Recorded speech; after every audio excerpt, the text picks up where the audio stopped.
ಅರ್ಥ ಆಯ್ತಾ? ಆಮೇಲೆ ನಾವು ಮಾತಾಡೋದು ರೆಕಾರ್ಡ್ ಆಗ್ಬಿಡೋದು ಅಂತ. எல்லாருக்கும் வணக்கம். நான் உங்கள் சக்தி ஆலஸ். ரொம்ப நாள் கழிச்சு இந்த லைவ் இப்போ நம்ம போட்டிருக்கோம். இந்த லைவ் எதுக்காக அப்படின்னா, சில முக்கியமான விஷயங்கள், முக்கியமான சில தகவல்களை கொடுக்குறதுக்காக மட்டும்தான் இந்த லைவு. இப்போ இந்த லைவில் பார்த்தீங்கன்னா, ஃபஸ்ட்டு நிறையா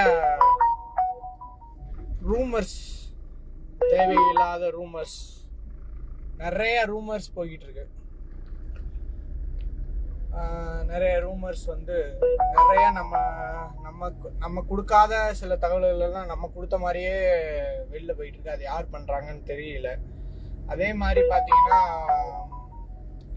நிறைய பேர் வந்து நம்ம எஸ்டிஜிசி சாராதவங்களே, நான் எஸ்டிஜிசியில் வந்து இந்த மாதிரி மெயினாக இருக்கேன், இந்த மாதிரி மெயினாக எல்லாத்தையும் நான் வந்து இது பண்ணிக்கிட்டு இருக்கேன், இந்த மாதிரி வந்து எல்லாம் பண்ணிக்கிட்டு இருக்கேன் அப்படின்னு சொல்லிட்டு நிறையா விஷயங்கள் அவங்களாவே பண்ணிக்கிட்டு இருக்காங்க. இப்போ கூட பார்த்தீங்கன்னா, நான் வர சொன்னதாக சொல்லி சில பேர் வந்து ஊராக போய் அங்கங்கே அந்தந்த ஊரில் வந்து தங்குற மாதிரி எனக்கு ஒரு தகவல் வந்துச்சு. ஸோ எல்லாருக்கும் இந்த லைவ் மூலிமா நான் என்ன சொல்கிறேன் அப்படின்னா, யாரும் எங்கேயும் அலைய தேவையில்லை, உங்களை யாரும் எங்கேயும் வர சொல்ல தேவையில்லை, சரியா? நம்ம வாழ்வாதார நிதி வந்து நம்மளோட மெம்பரோட டைரக்ட் அக்கௌண்ட்டுக்கு தான் வருது, சரியா? யாரும் கையில் கொடுக்க போகிறதில்ல, எதுவும் பண்ண போகிறதில்ல. டைரக்டாக வந்து நம்மளோட மெம்பர்ஸ், நீங்கள் எந்த பேங்க்கில் அக்கௌண்ட் வச்சுருக்கீங்களோ அந்த அக்கௌண்ட்டில் தான் வந்து விழுக போகுது, சரியா? இதுக்கு வந்து எந்த ஓடிபியும் தேவை கிடையாது, எந்த ஒரு அலைச்சலும் உங்களுக்கு தேவையில்லை. அதே மாதிரி நான் வர சொல்லி ஒரு டீம் போய் இங்கே உட்காந்துருக்காங்களாம், வர சொல்லிட்டாங்களாம், இந்த மாதிரி வந்து இந்த மாதிரிலாம் வந்து வர சொல்லி உட்கார வச்சுருக்காங்களாம் அப்படின்னா, அப்படி யாரையும் எங்கேயும் அலைய வைக்க அவசியம் நம்மளுக்கு இல்லை, ஓகேவா?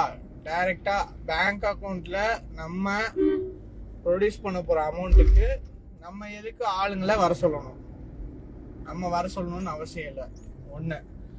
ரெண்டாவது, இது மாதிரி ரூமர்ஸ்கள் வந்தால் யாரும் நம்ப வேணாம், 2. மூணாவது, உங்களோட ட்ரஸ்டோட தலைமை, உங்கள் லீடர், உங்கள் தலைமை இருக்காங்க இல்லையா, அவங்கள்ட்ட எல்லா டீட்டெயில்ஸும் அப்பப்போ அப்டேட்ஸும் கொடுத்துக்கிட்டு இருக்கோம், சரியா? அவங்க மூலியமாகவே உங்களுக்கு எல்லா அப்டேட்ஸும் வந்து சேரும். அதில் எந்த ஒரு மாற்று கருத்தும் இல்லை. இதில் ஃபுல் அண்ட் ஃபுல்லு வந்து உங்கள் லீடர்ஸ் அந்த தலைமை கீழே இருக்கவங்க மட்டும்தான், வேறு யாரும் எந்த இதுவும் கிடையாது.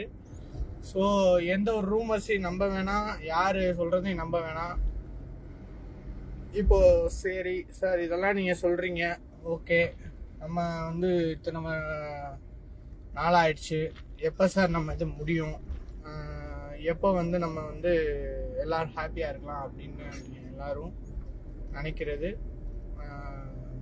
மனசில் நினைப்பீங்க. ஸோ அதுக்கான ஒரு இம்பார்ட்டண்டான ஹாப்பியான தகவல் தான். ஸோ ஒரு ரூமர், நேற்று ஒரு மெசேஜ் வந்துட்டு இருந்துருக்கும், கெசட்டில் வந்துருச்சு, இந்த மாதிரி கெசட்டில் வந்து இதாகிடுச்சுன்றது யாரோ ஒருத்தர் வந்து மெசேஜாக போட்டுருக்காரு, எல்லாருக்கும் அந்த மெசேஜ் ஃபார்வர்ட் ஆகிருந்துருக்கும். ஸோ அது உண்மைதான், கெசட்டில் ரிலீசிங் ஆர்டர் வந்துருச்சு, அதில் எந்த மாற்றமும் இல்லை.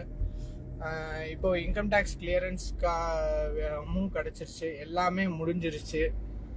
உங்களோட அக்கௌண்ட்டில் வர வைக்கணும் அப்படின்னா, இப்போ நீங்கள் நம்ம கொடுக்கக்கூடிய அமௌண்ட்டு வந்து பெரிய அமௌண்ட்டு. ஸோ அந்த அமௌண்ட்டுக்கு வந்து டைரெக்டாக அவங்களால வர வைக்க முடியாது. இப்போ வந்து எப்படின்னு கேட்டிங்கன்னா, அது பேங்க் மேனேஜர் வந்து உங்களுக்கு எல்லாம் வந்து பண்ணி கொடுப்பாரு. ஆனால் அதுக்கு முன்னாடி அவங்க வந்து போர்ட் ஆஃப் அப்ரூவ்டுன்னு சொல்லிட்டு அவங்க மேலே இருக்க போர்டில் அப்ரூவ்டு வாங்கி அது வந்ததுக்கு அப்புறம் தான் உங்களுக்கு மேற்கொண்ட மெயில் ப்ராசஸ் பண்ண முடியும். அதுக்கப்புறம் அவங்க இன்கம் டேக்ஸ் கிளியரன்ஸ் லெட்ரு எல்லாமே அவங்களுக்கு அந்த மெசேஜஸ் எல்லாமே போகும். அதுக்கப்புறம் தான் எல்லாமே இதாகும். இது எப்போ சார் எல்லாம் எப்போ முடியும் அப்படின்ற இது கேட்டிங்கன்னா மேக்ஸிமம் பார்த்தீங்கன்னா இன்னொரு 2 or 3 டேஸில் வந்து எல்லாம் அப்ரூவ்டு எல்லாமே டோட்டலாக எல்லாமே ஃபினிஷ் ஆகிடும். ஆனால் அவங்க அக்கௌண்ட்டுக்கு வர வைக்கிறது வந்து கொஞ்சம் என்னென்னா அந்தந்த அக்கௌண்ட்டோட தன்மைகளை பொறுத்து, நீங்கள் ஓப்பன் பண்ணியிருக்கீங்க இல்லையா, அந்த அக்கௌண்ட்டுகளோட தன்மைகளை பொறுத்து சீக்கிரமாக ரிலீஸ் ஆகும். இது வந்து எப்படி ரிலீஸ் ஆகும் அப்படின்னா ஆல்ஃபபெட் பிரகாரம் இப்போ ரிலீஸ் ஆகுது. இது ஆல்ஃபபெட்னா என்ன மாதிரி ஆல்ஃபபெட்டில் ரிலீஸ் ஆகுது அப்படின்னா ABCDன்ற ஆல்ஃபபெட்டில் தான் ரிலீஸ் ஆகுது.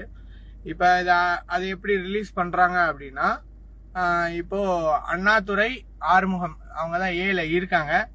இப்போ அவங்களுக்கு கீழே இருக்கிற எல்லா டீம், நம்ம மொத்த ட்ரஸ்ட் டீம் இருக்கு இல்லையா, மொத்த எல்லா டீமில் இருக்க ஏவும் அவங்களுக்கு கீழே தான் ரிலீஸ் ஆக போகுது. ஸோ ஃபர்ஸ்ட்டு ஏ தான் ரிலீஸ் ஆக போகுது. செகண்ட் பியில் பாஸ்கர் இருக்காரு. பாஸ்கர் அண்ணாவோட லிஸ்ட்டு பூராமே அதே மாதிரி பாஸ்கர் அண்ணா கீழே வந்து இந்த நம்ம டீமில் இருக்க எல்லா பியும் அதே மாதிரி அவர் கீழே ரிலீஸ் ஆகும். இப்படி தான் வந்து எல்லாமே போகும், எல்லாமே ரிலீஸ் ஆக போகுது. அடுத்தடுத்த கட்டங்களில் அடுத்தடுத்த இதுகள் வந்து எல்லாம் நடக்க போகுது, நன்மைகள் நடக்க போகுது. ஸோ இந்த நன்மைகள் நடக்கும்போது எல்லாரும் சந்தோஷமாக இருக்கணும். யாரும் எந்தவித இது பண்ண வேணாம். நம்ம ஏற்கனவே இப்போ ஒரு வீடியோ வந்திருக்கோம் காலையில், ஃபியூ ஹவர்ஸில் வந்து நம்மளோட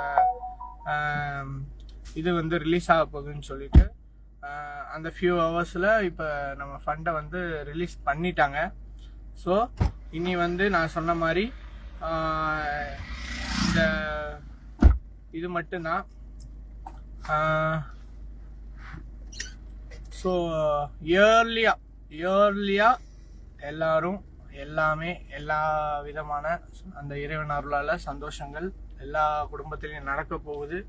ஸோ எல்லாரும் ஹாப்பியாக இருங்க, சந்தோஷமாக இருங்க. மீதி அப்டேட்ஸ் எல்லாம் என்னன்றத அந்தந்த ட்ரஸ்டோட தலைவர்கள்ட்ட நான் சொல்லிடுறேன். ஸோ உங்களுக்கு அப்டேட் கொடுப்பாங்க. ஸோ தேவையில்லாத ரூமர்ஸில் நம்பாதீங்க. இங்கே வர சொன்னேன் அங்கே வர சொன்னேன் சொல்லி ரூம் போட்டு தங்காதீங்க.